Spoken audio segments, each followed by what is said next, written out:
The Crew Lounge podcast offers a fresh perspective on the film industry, showcasing Hollywood through the lens of Black indie producers, with discussions about up-and-coming projects, personal stories of perseverance, and a focus on the systematic barriers within the industry, highlighting the resilience and creativity of Black filmmakers working to reshape the landscape of entertainment.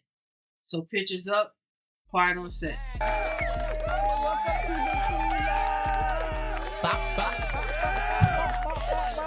All right, yeah. So, all right, yeah. I'm your host, Shay Johnson, and I'm your. I'm on Shay J. Didn't quite work. I guess it didn't quite. I thought it rolled off, but I ain't got nothing to do with this argument. I ain't got nothing to do with this argument. I did the Johnson. Yeah. And I'm your other host, Gabby J. And welcome again to another episode. Absolutely. Okay, and today we are talking about script to screen. All right, bringing them into those independent projects from script to screen. All right, and so which is not easy to do. Not easy at all. Not easy at all. From the script to the screen, it ain't easy.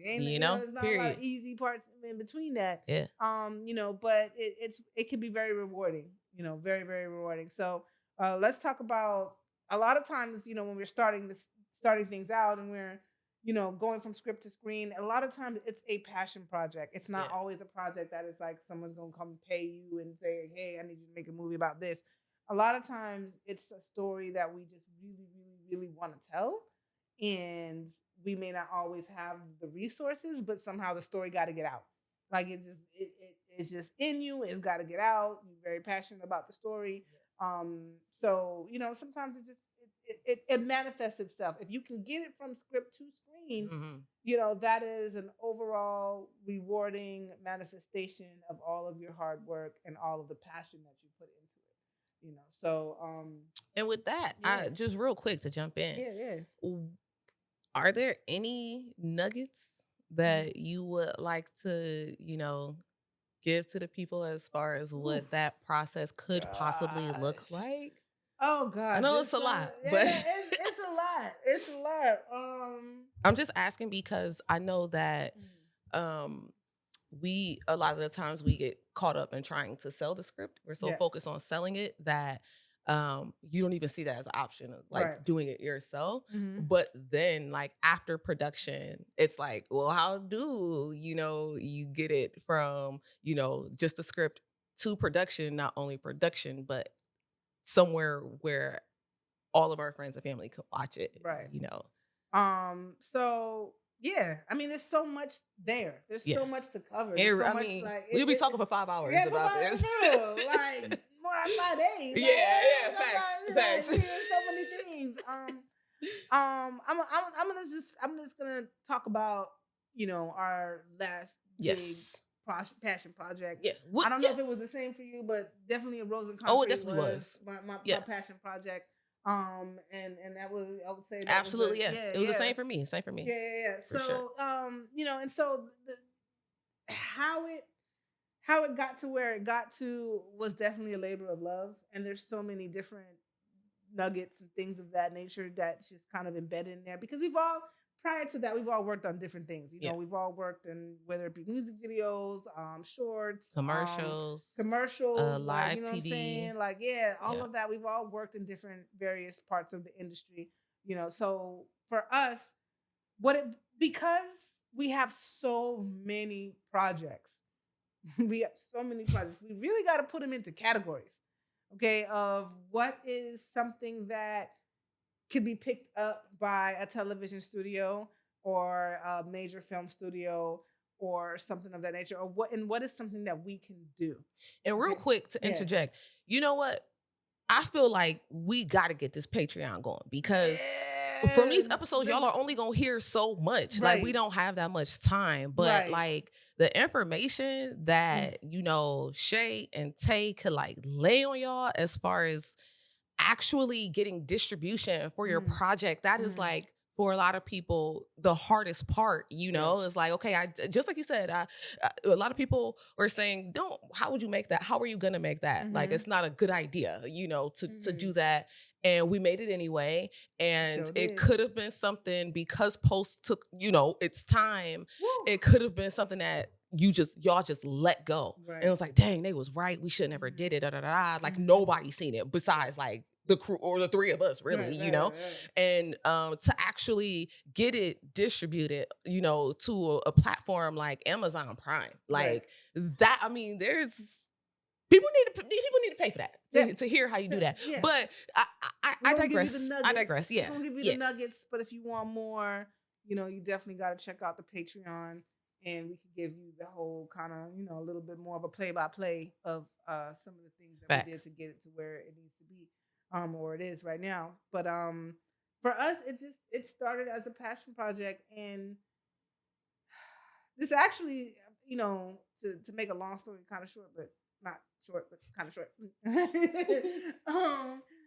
So like for us, it was 2014, and we had a different version of A Rose in Concrete, and it was about graffiti artists and things of that nature. But then once we were doing our series and we realized that, which is Lovers and Friends, LA. So check that out as well. Once we were doing our series, we realized we were damn near shooting the movie anyway. Mm-hmm. we really was. Because the series was, like a lot of times 45 minutes to an hour. 2 episodes of that, and you kind of have a series. And we wanted to do something that was just very different than what we were already doing. Not that we didn't love Lovers and Friends, we totally did, but we were all kind of like in some way, shape, or form nerdy art kids in some way, or whatever, didn't always fit into the norm in every single situation. And so we really wanted to write sort of a love story. And that's another thing. We really didn't see a lot of love stories, a lot of Black love stories at the time. Yeah. There was a few. I mean, one of my favorite movies is Love and Basketball. Yes. Right? Like I love that movie. I love the way it's told. I love. Oh my God. I love so much. I love Sanaa Lathan. I love all of it. Like I love just the perfect film. It really is. It gets so like and obviously in the Black community, people know it. Yeah. Outside of the Black community, people don't always know it. Yeah. You know what I mean? Yeah. But I feel like it's one of those crazy classic. To me, I feel like it is like the Black Notebook. Ooh. In a sense. I mean, now granted that all of the elements are not there. It's not set in the back in the 30s, 40s, or whatever, and it's not about this notebook. But I get what you're saying. You know what I mean? But when it comes to like a classic love story, it's I feel like it's a Black community of the Black community's The Notebook, or Love Jones could also be argued to be the Black community's Notebook. That's true as well. So. We wanted to tell a love story, but at the same time, we wanted to tell a story about a kid that didn't fit in. We wanted to tell a story about, and at the time, we were living in I'm just going to say it, like we were living in South Central. We had just come from Florida, me and Tay. We were starting out. It was kind of rough. We got what we could get, which, by the way, that South Central apartment was dope. I'm sorry. I felt like it was pretty dope. I mean, it was crazy on the outside. It was crazy on the outside. Like you had to have that was also when I came. Yeah, exactly. Yeah, no, it was mass spacious on the inside. Yeah, I mean, you can't sleep on some of them like South Central. Yeah, it might be. The outside was crazy though, but the inside was definitely the outside.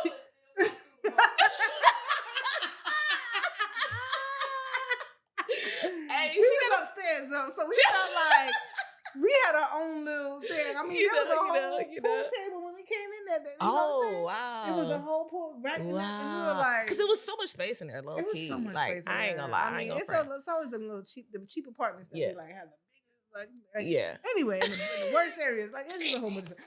I digress. But anyway, dang, where was I? I forgot where I was at.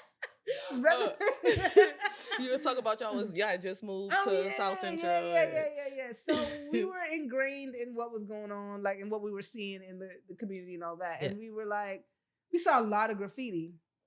And so, that was kind of like, I was like, man, I would love to get into the story of these graffiti artists and how they do their thing. But we fast forward, 2017 and 2018 up to 2019, we changed the whole thing. And I'm going to tell you why we changed it. We tried to keep the essence of the story the same, but we started thinking like producers. And when you think like producers, you start thinking about locations. You start thinking about the amount of talent. You start thinking about how the logistics, the budget, all of the things. And we thought, how can we tell the same story about these two kids growing up in South Central that were doing graffiti, and all of that? How can we tell that same story, but with a whole different dynamic to it? Where they're still artists, they still fall in love against societal circumstances, but they're doing something different. Like, so how can we do that? And so we changed it to dance because, again, we're all artists in some way, shape, or form, and we know, just living in South Central at the time, that there was a certain look on Black masculinity and so on and so forth. So we changed it to dance because we wanted to show a softer side of the masculine male growing up in South Central, and at the same time tell a love story. And so we did that, and that of course made it easier to shoot because we couldn't shoot a whole bunch of graffiti. Like, how were we going to shoot that? Like, we would have to have different sets that that we could actually do the graffiti on, and it just it wasn't gonna be practical for us. But dance was definitely a more practical thing, but at the same time, beautiful in its own way, right? So we did that, but of course, we didn't really have money like that, and we didn't really have a lot of things. So, like I talked about in a previous episode, we called upon our relationships. We called upon people that we knew we had worked with in doing different things, and Gabby from LNF, who she was a dynamic and is a dynamic assistant director, and had done that in the LNF, and we're like, who can we get? And of course, she was right there on the list. She was right there at the top, you know what I'm saying? And then we start putting together everybody else that we knew, and we started trying to figure out ways that we could streamline locations, because that's always super, super important. And then it's but a lot of people that are starting out, they the best way to cut production is to cut locations. Another way to cut production is to cut the amount of people that you need. Now, granted, this was kind of I would say a medium-sized cast. It wasn't like too small, it wasn't too big. And we did kind of have medium-sized locations too, because it was like, we had some, but we knew that these locations would be easy for us to get in and out of. And, we also didn't want to be married to locations. Because that's something that I always teach to my students as well, is that, you want to be able to tell the story with any location that you're in. Like, yes, you might feel like you need this. We actually cut out the barbershop. Actually, we cut out a whole character because Taylor's supposed to be oh yeah, that's right. It's supposed to be midnight. If you don't know, you need to go watch the movie. I was gonna be a goon. References to midnight. Y'all was gonna see my face too. Right. Yeah, exactly. You need to hear the references to midnight, because that was supposed to be our producer, my co-producer, co-director, and DP. Like, that she was supposed to be midnight, and that was going to be co-writer too, right? The whole thing, right? The whole thing. So yeah, she was supposed to be midnight, and she was supposed to be at the barbershop, and and all this stuff supposed to happen at the barbershop. But we was like, you know what? We need to cut all that and make it a phone call. So if you see in the movie, Jay's talking to Midnight on the phone, you get the idea that he's a drug dealer. Right. You don't really need to see Midnight for a scene, because one scene there would just kind of like take up like all the all the time and the money, and just a lot of things, because there's a lot that goes into setting up and striking. Man, and people don't always think about that. You set up and you strike, and you set up and you strike, and that's time all the time. And then you're paying another location that you're never gonna need. You're only gonna need it for one scene. Like, there was a few scenes that was like that. Like I think at one point that scene when they were eating the burger was supposed to be Oh yeah. that was supposed to be like at a restaurant or some kind of burger joint or someplace else, and we end up moved it just to the like, why car. would we not just have them eat? Like they can get food to go. Like, what are we talking about? You know, it worked out too. Yeah, It worked like, out. why do we have to? Yeah. Go over there and sit down, set up, strike, make sure we have this relationship with the location. Why do we need to do that? They could just have the burgers and they could still say the same dialogue anywhere. Why are we married to a location? And so that's what I'm talking about when I'm talking about being married to locations. And there's so much more I could tell. I can say. You know, Patreon, you know.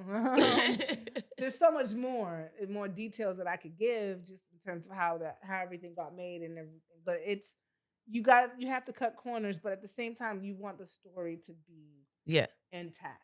And one thing I will say is like it's such a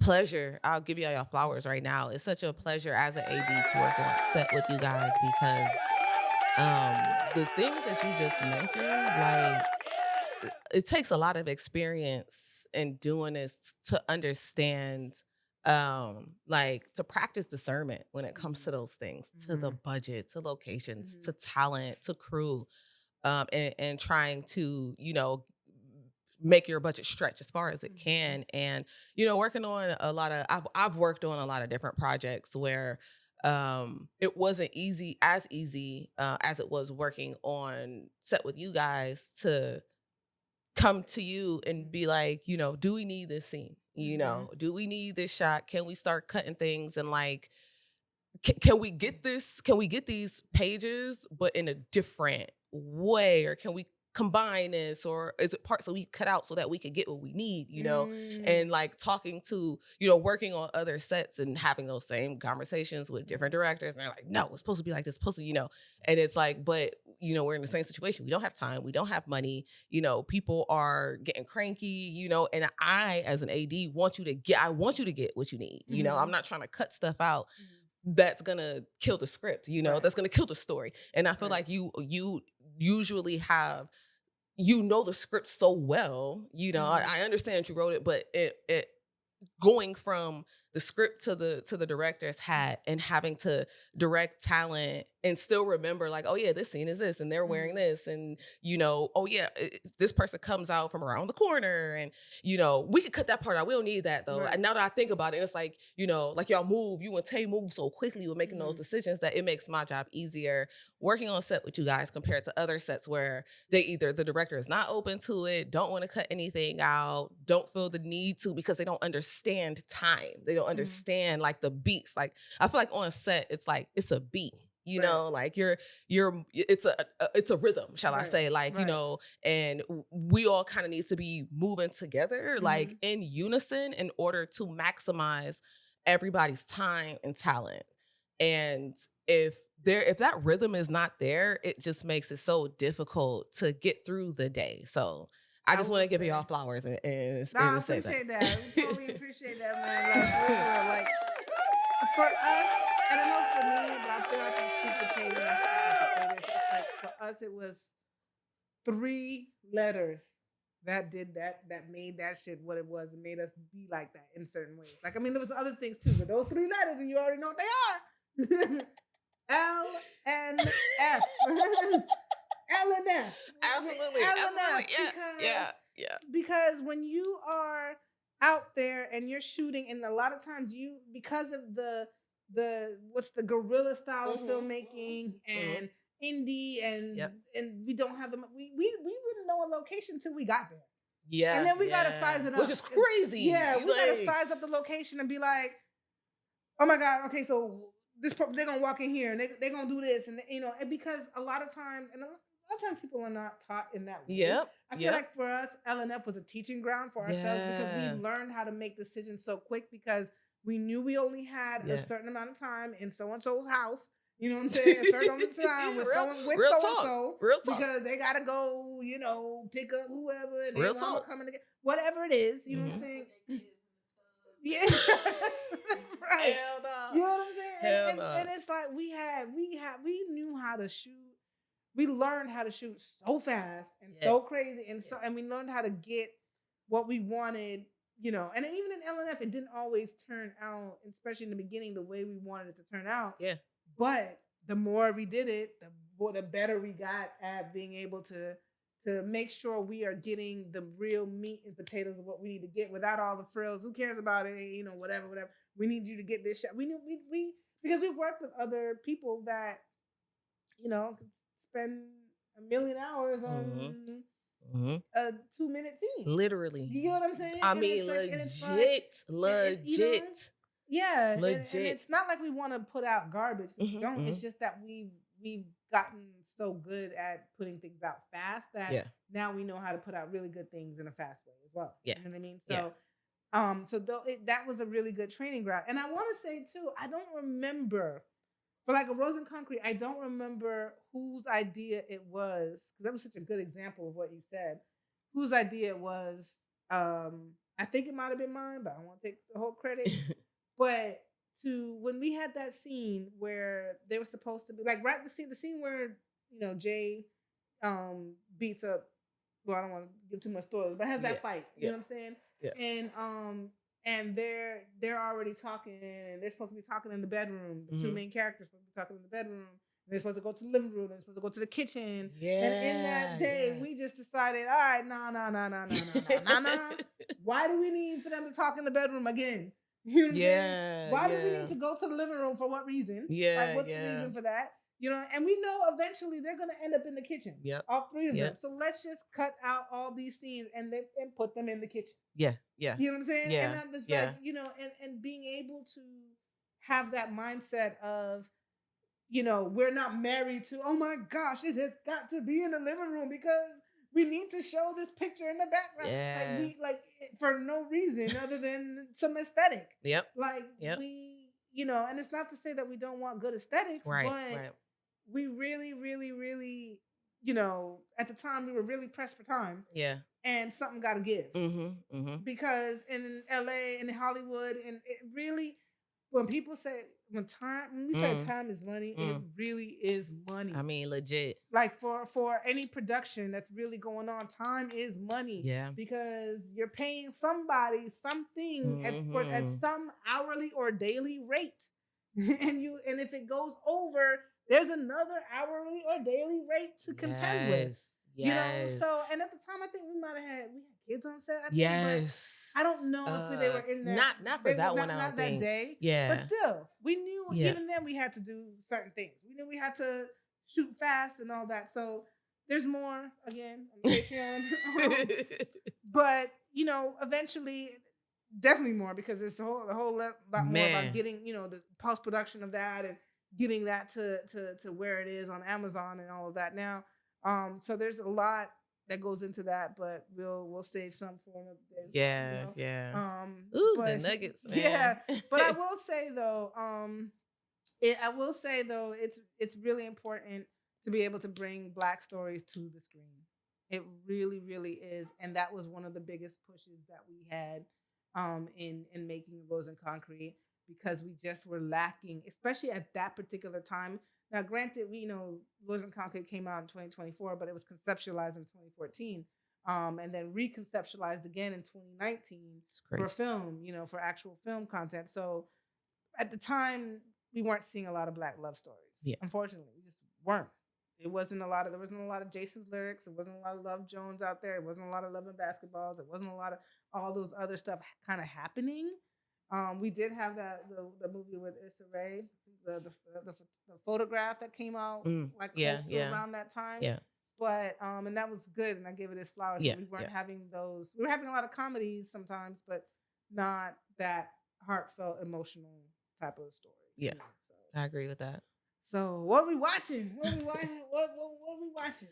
So, today I'm just take it to reality TV. I've been watching the Tia Mowry. That was so good. Yeah, the reality show. Yeah. So good. Yeah, and I just feel like she is. I was just telling my wife, like, she's one of our icons from back in the day that I don't mind like watching her kind of open up and be authentic, because I do miss a point in time where we didn't know our celebrities outside of the screen, like outside of them knowing that a camera is recording them, for instance, interviews, or they know they're being watched by paparazzi, or they're, they're on a game show or something like that. And we don't see what they do when they at home. Right. It's a part of me that misses that. But with Tia, I love watching her just in any facet, because I feel like she's so fascinating, but also she seems so authentic. Yeah. And her going through like this divorce and stuff, she's super emotional on the show, but I feel like it's a good show. Like I'm really messing with it. So that's what I'm watching. Okay, I definitely gotta check it out. Because I've been hearing good things about that. Yeah. Yes, so good. Like, man, it really is. Yeah. So I'm gonna bring it back to power. I can't get enough. And in terms of Black stories, it's just like people sometimes in the industry, I feel like, can be sleeping on the fact that there's a whole universe here of content. Yes. Like, and I want to see that being nominated for Emmys and all of that. Why is that not being shown as much? I mean, we know that it's good. We know that it's powerful. We know that the storytelling is amazing. We know all of that, but I feel like sometimes it doesn't always get the right shine, But for me, I feel like power is, and right now I mean, we just wrapped up Ghost. I'm waiting for Kanan. So I'm not currently watching because I'm still waiting. Kanan is my favorite too. I love Kanan. Kanan. The mom, she's just a beast. Like, I don't know where she came from, but she just oh my God. Beast and stuff. Kanan's my favorite one. I'm sorry. Yeah. That's what it's called? Kanan, yeah. Okay. Power I just call them all power. Yeah. The other power, the other one. The Tommy Power. I'm like the Mary J one or the... It's not going to be the name. Because they talk about like power, what is the power one with Tommy? But it's not going to be the names. Kanan, Tariq, and Tommy. Those are the ones. There we go. And unfortunately, it saddens me that, the one with Tariq is over. Yeah. It's come to an end, but it had a very good run. It really did. Amazing run. Yeah. So, but I'm still looking forward to Kanan. So yeah. Bring Kanan on. Let's go. So definitely that. So what you working on? So right now, I do have a music video in the queue for my brother. Me and him just been kind of bouncing off each other, using each other as a muse and just sharpening our skills. So I have another music video in a vault that'll be dropping sometime soon. So sweet. I feel like right now, we did a short and it got some praise, split second, from different film festivals, and we're trying to expand that into a feature film. Let's go. Because I'm itching to do another feature film. I'm itching to knock them out. And so it's got some good buzz. People are looking at it, and we're going to continue to put it out in different festivals. But right now we're looking at somebody hopefully being able to help us expand it into a feature. So let's go. Yeah. So all right, thank you for kicking it with us in the Crew Lounge. Don't forget to watch and subscribe. Hit us up for what you're working on so we can give you your shine too. Hit us up on 1025productioncompany.com at gmail.com. So 1025productioncompany@gmail.com. You killed that. There you go. And also leave us comments, inbox us for whatever it is that you're working on and anything that you want to share regarding questions you might have. You're going to answer and represent. It's a wrap. It is a wrap. We got to be better on this. Okay.